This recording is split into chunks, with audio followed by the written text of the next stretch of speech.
Friends, you're in the Mykolaipillia Summary channel, and today we will discuss the situation in the world on the 20th of August of 2026. Today we have a lot of very interesting updates, so let's start.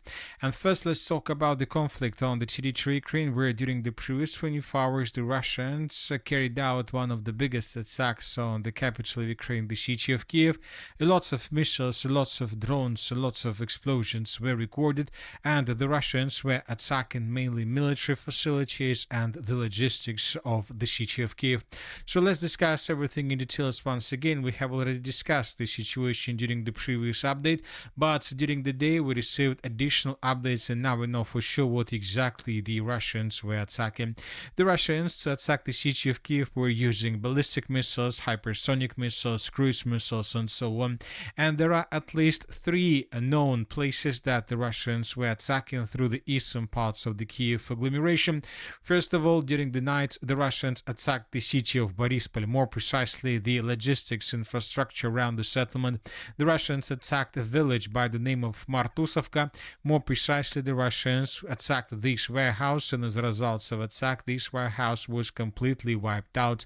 This is probably one of the first videos that were published from this area. Here we can see civilians were filming a black smoke over these facilities as a result of attack. This territory was completely reduced to ruins. This is another video. A fire broke out at warehouses in BORYSPIL, Kyiv region after a missile and drone strike by the Russian armed forces. And this is the final video that was published from this area. Not the final one, but this is the third video that was published from this area. Here we can see a vehicle moving in the direction of this warehouse. From this angle we can see that some facilities on the territory of these warehouses were damaged or even destroyed. And this is the video, probably this is the first video that was published this morning, and the author of this video claimed that a very big smoke over the settlement of BORYSPIL was recorded. So this is the first warehouse that was destroyed by the Russians as a result of the overnight attack, and not the last one. According to information we have, the Russians attacked another warehouse, but this time to the north of the city of BORYSPIL, and we're talking about these territories. So we can see lots of vehicles, lots of trucks, and as a result of attack, the Russians managed to wipe out this territory completely. Here we have a black smoke right after the Russians attacked this warehouse with a drone. And the sources, pro-Ukrainian sources, reported that the Ukrainians the companies and enterprises were storing products on the territories of these warehouses, products that later these enterprises were selling on the territory of the city of Kyiv.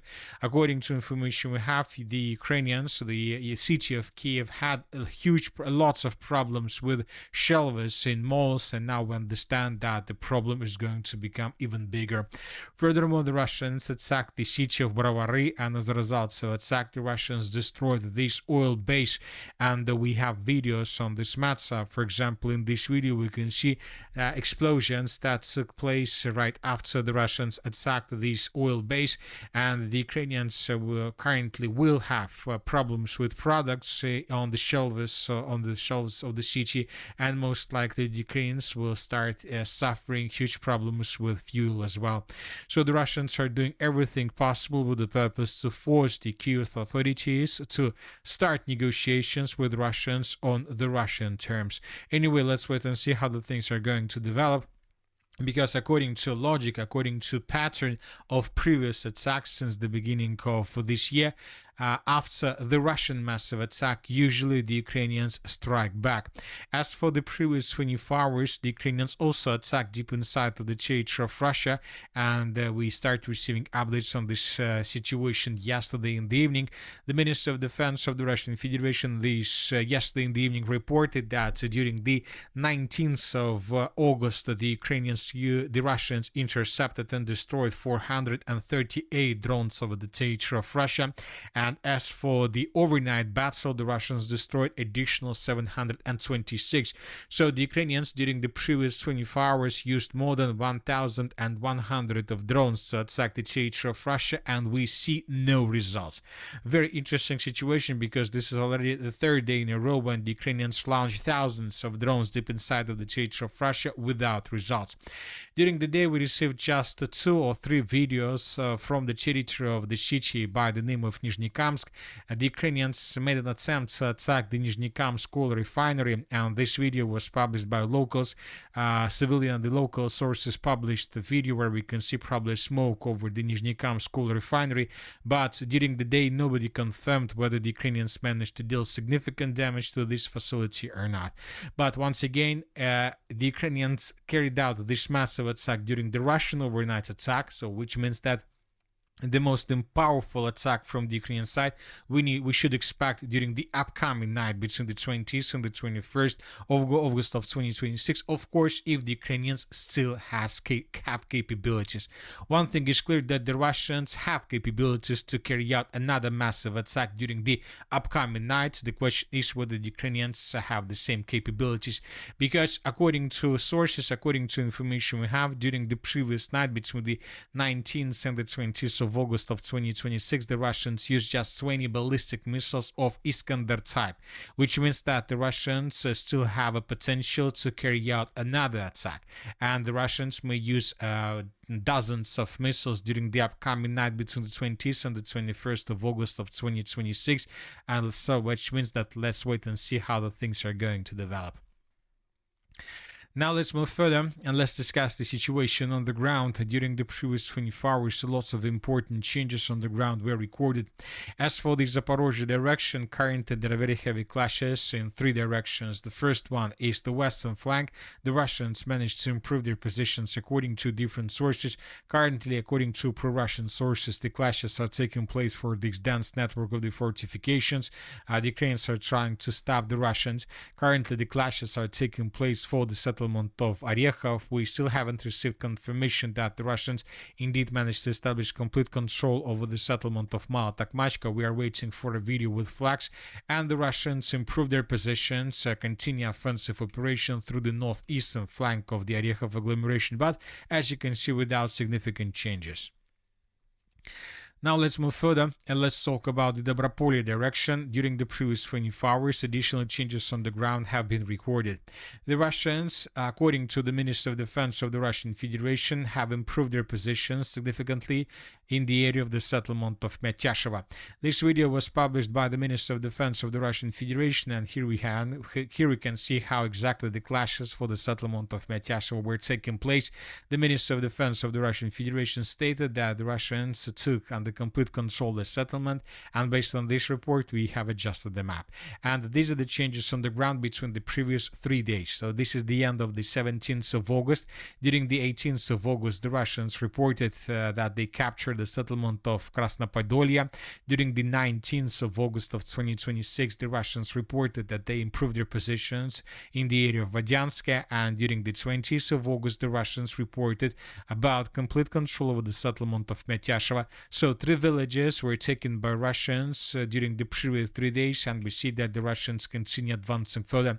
And now the most decisive battle for this area began, because now the Russians most likely have already begun assault operation on the villages of Dobropolye and Novogrishna, and if Russians take these villages under complete control, the Russians would be able to establish a strong foothold to the south of the settlement of Dobropolye, and from these positions the Russians most likely would be able to outflank the settlement of Dobropolye and the main citadel of the city from the west. And if it happens, we can say we can start talking about the end of the battle for the city of Dobropolye without chances for the armed forces of Ukraine to restore control over the territory.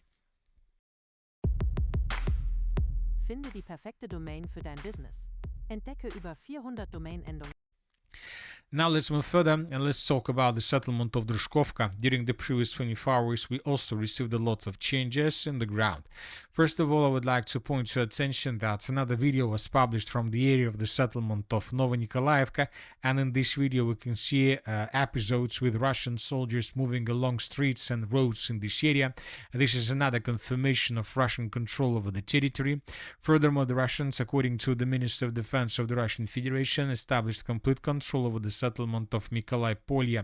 And this video was published by pro-Russian sources, and in this video we can see at least 3 Russian flags that were raised through the settlement, and all these flags were geolocated. Based on this video, based on the report published by the Minister of Defense of the Russian Federation, the map in this area has been adjusted, and these are the changes on the ground between the dates. This is the end of the 18th, this is the end of the 20th of August of 2026. So we have cut the pocket to the south of the settlement of Dobropolye, and we see that the Russians continue maintaining the lines between the settlements of Konstantinovka, Mykolaipillia, and Petrivka. Now the Russians most likely, during the next 2-3 weeks, the Russians most likely would be able to answer the Drushkovka agglomeration from at least one of the directions, either from the southwestern or southeastern or the central, and then the battle for the city will begin. As for the Slaviansk-Kramatorsk direction, during the previous 24 hours, we received small changes around the settlement of Nikolaevka, and these are the changes on the ground. Furthermore, pro-Russian and pro-Ukrainian sources reported that another sabotage and reconnaissance group managed to answer the settlement of Nikolaevka, especially around the Slaviansk power station, and to improve their positions.